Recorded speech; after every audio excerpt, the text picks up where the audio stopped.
Assalamualaikum warahmatullahi wabarakatuh. Alhamdulillahi rabbil alamin, Allazi arsala rasulahu bil huda wa dinil haqq liyuzhirahu ala dini kullihi wa kafa billahi syahidah. Asyhadu an la ilaha illallah wahdahu la syarikalah wa asyhadu anna Muhammadan abduhu wa rasuluh. Amma ba'du. Segala puja dan puji hanya milik Allah Rabbul Alamin. Kita bersyukur kepadanya, kita memperbanyak memujinya, karena kita masih diberikan kesehatan, nikmat iman, nikmat Islam, sehingga dengan nikmat tersebut kita dapat beribadah kepadanya. Dan untuk itulah kita diciptakan di atas muka bumi ini. Kemudian salawat serta salam semoga selalu tercurahkan kepada Nabi kita Muhammad sallallahu alaihi wasallam. Allahumma salli wa sallim wa barik ala Muhammadin wa ala alihi wa ashabihi ajma'in. Mudah-mudahan dengan memperbanyak salawat kita termasuk umatnya yang cinta kepada beliau sallallahu alaihi wasallam. Dan juga mudah-mudahan dengan memperbanyak salawat nanti di yaumil akhir Rasulullah tanda atau ingat kepada kita semuanya. Bapak Ibu kaum muslimin, kaum muslimat, jamaah salat zuhur yang dirahmati Allah Subhanahu wa taala. Pada kesempatan yang berbahagia ini, judul kultum zuhur kita yaitu dosa pada tetangga. Tetangga adalah orang yang paling dekat dengan kita keberadaannya. Orang yang paling tahu tentang siapa kita. Sesungguhnya orang yang paling ditunggu juga kebaikannya, dan orang yang paling siap untuk menolong kita jika terjadi sesuatu secara mendadak.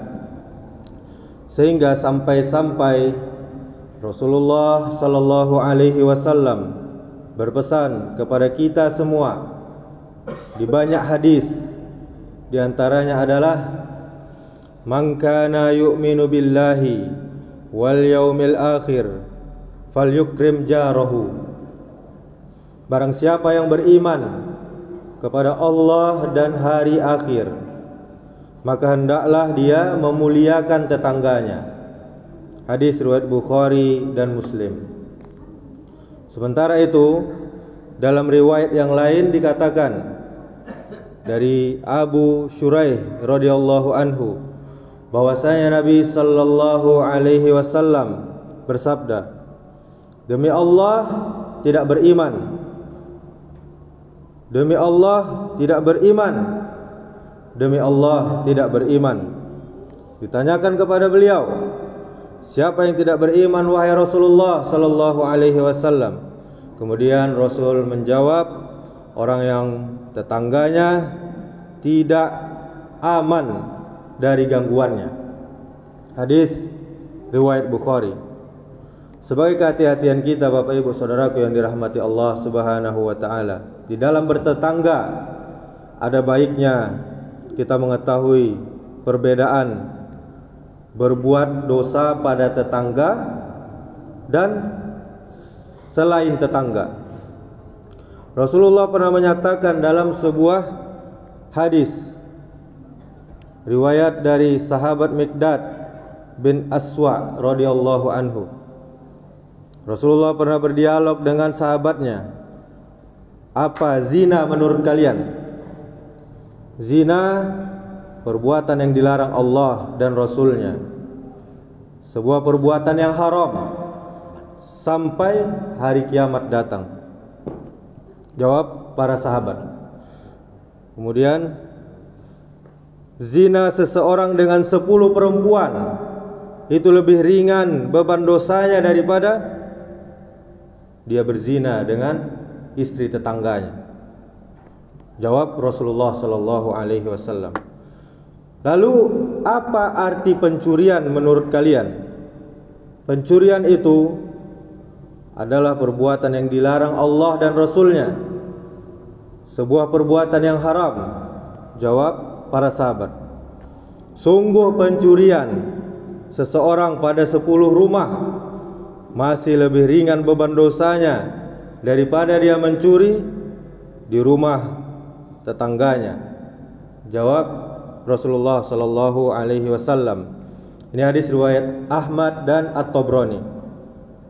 Kemudian hendaklah juga kita, Bapak Ibu Saudaraku yang dirahmati Allah, kita menundukkan mata kita, pandangan kita dari memandang lawan jenis kita, memandang istri orang lain, terutama istri tetangga, harus dengan pandangan yang minimalis, yakni misalnya dengan menundukkan kepala kita.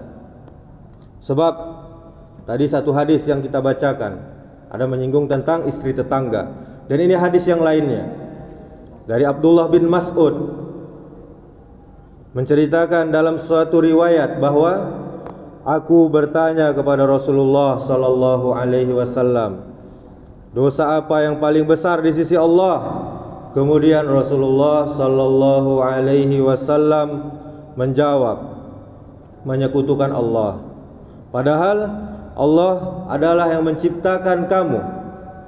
Kemudian aku bertanya lagi, kemudian dosa apa lagi ya Rasulullah? Rasulullah menjawab, kamu membunuh anakmu karena takut miskin, takut kelaparan.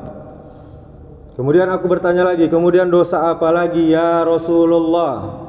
Rasulullah menjawab, berzina dengan istri tetangga. Hadis riwayat Bukhari dan Muslim. Hal ini untuk menghindari fitnah wanita, godaan wanita yang juga didorong oleh hawa nafsu dan bisikan setan. Bapak Ibu Saudaraku yang dirahmati Allah Subhanahu wa taala, Allah telah berfirman di dalam Al-Qur'an, wa'budullaha wa la tusyriku bihi syai'aw wa bil walidaini ihsana wa bizil qurba wal yatama wal masakini wal jari zil qurba wal jaril junubi, yang artinya, dan beribadahlah kepada Allah saja, dan janganlah kamu berbuat syirik, janganlah kamu menyekutukan Allah dengan sesuatu apapun. Berbuat baiklah terhadap orang tuamu, kerabat dekatmu, anak yatim, orang-orang miskin, tetangga dekat dan tetangga jauh. Quran surah An-Nisa ayat 36. Bapak Ibu Saudaraku yang dirahmati Allah Subhanahu wa taala, untuk agar kita lebih semangat lagi di dalam memuliakan tetangga kita, depan, belakang, kanan, kiri, semuanya adalah tetangga kita. Dikatakan dalam sebuah riwayat, ada 3 golongan yang dicintai oleh Allah Subhanahu wa taala. Salah satunya adalah seseorang yang memiliki tetangga, yang tetangga tersebut senantiasa menyakitinya. Namun apa? Dia bersabar menghadapi gangguan tetangganya tersebut hingga kematian atau perpisahan memisahkan keduanya. Hadis riwayat Ahmad. Semoga mulai hari ini kita sudah bisa menghindari dari berbuat dosa kepada tetangga kita. Amin ya rabbal alamin. Demikianlah, semoga bermanfaat. Subhanakallahumma wa bihamdika asyhadu an la ilaha illa anta astaghfiruka wa atubu ilaik. Wassalamualaikum warahmatullahi wabarakatuh.